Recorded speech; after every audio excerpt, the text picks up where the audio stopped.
What is up, all you beautiful people? I am back after 5 months, and today I'm going to be doing a review over Castlevania Season 1, the anime. So hopefully you guys all like this video, and I will talk to you all after the video. See ya. Trigger fingers in the air, put a little work on them. Work on them, put a little work on them. Trigger finger in the air, put a little work on them.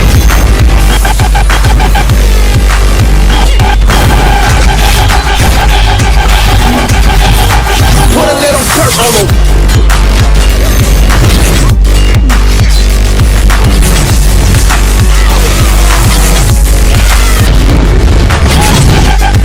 Amongst the grueling history of games being transitioned into the big screen, many have been less than publicly received. And even amongst the more modern adaptations like Uncharted or Mortal Kombat, they have been in more negative spotlight. And even with the new technology and the new knowledge of filmmaking. So in 2017, when it would come to surprise that Netflix would pick up the weight with the start of the development of the Castlevania anime adaptation, most began to look at it as yet another absolute turd sandwich on a 30-year franchise. But even though the whole entire franchise had been dead for many, many years before that. So the real question is that, how did it go? Well, the story starts off in Wallachia in 1445. The citizens lived under the ideals of Catholicism, which rejected and excommunicated practitioners of the modern sciences. This is where Dracula's wife is burned at the stake due to the accusation of her being one of these people. And this is where Dracula would vow to take on the human race. But in time, Trevor Belmont, who is a vagabond from a lost bloodline of vampire hunters and other monster slayers, would help Dracula's son Alucard and Slifa, who is a sorceress, to beat Dracula. What makes the writing so great is they aren't just making an adaptation, but also having its own identity. They add to each character and their development.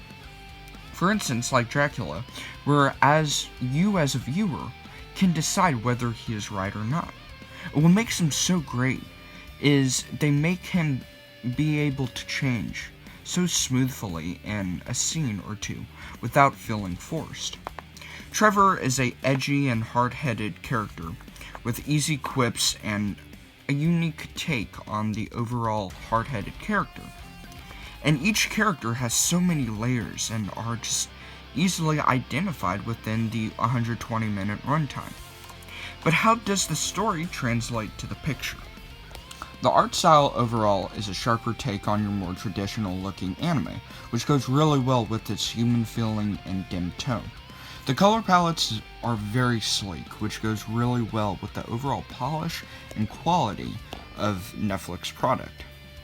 The colors overall are more filtered on the red side, which is a great use of color contrast when some scenes, mainly the action ones, are filtered with blue.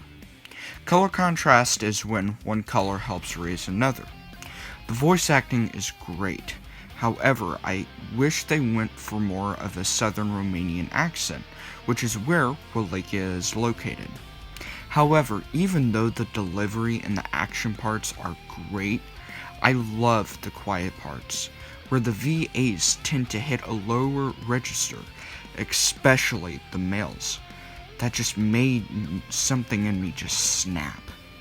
I also love how they set up other characters more consistent, which is met with a kind of making room for other seasons.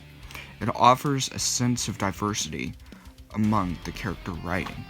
I think that overall, Castlevania Season 1 is just a great quality anime.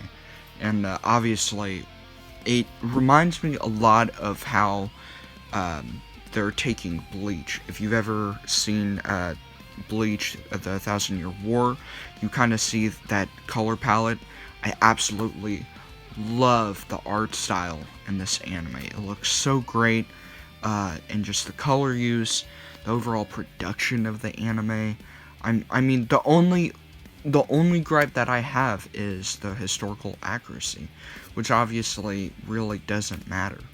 I also love the fact of, like I said before, there's a lot of diversity between the games and the lore, and you know, you really, this anime is so passive in such an aggressive way that I just love it so much. And if you guys haven't watched it, I think it's great. Season 1 for me is a, you know, easy 9 out of 10. It's so good. It's so good. But yeah, hope you guys like this video, and I will talk to you all later. See ya.